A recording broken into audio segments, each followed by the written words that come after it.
They're predicting chaos at the border as a Trump-era policy known as Title 42 is set to end later this week. A local immigration attorney is preparing to help Michigan families.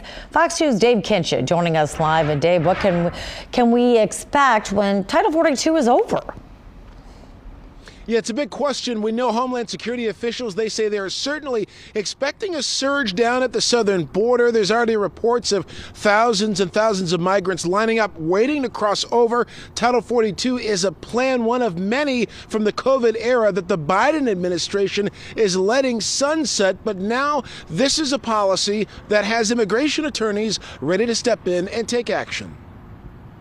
Yeah, I don't know what sleep is anymore, but it's a good thing. Immigration attorney Herman Dade is a busy man about to get even busier with a surge of travel across the southern border expected when the Trump-era policy known as Title 42 ends later this week. They do make their way up here to Michigan, where they're fleeing persecution from their home countries. They want a better life. Title 42 barred border entry into the U.S. with heavy restrictions in the name of public health due to the COVID-19 pandemic in 2020.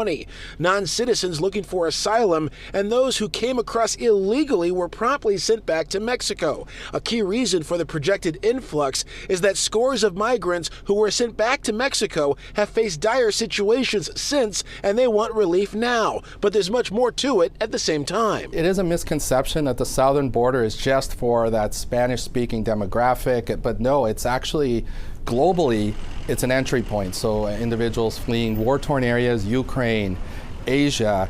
The number 2 population group is actually from Asia that's crossing over the southern border to claim safety here in the United States. Dade says he will be among many immigration attorneys helping those coming over to find jobs and begin new lives while they wait for their paperwork to get processed. Many could face significant delays. Fortunately, while they're waiting to be processed, they are able to apply for a work permit, get a social security number, and start working and supporting themselves. But unfortunately, for a lot of these asylum seekers, they could be waiting years in the backlog.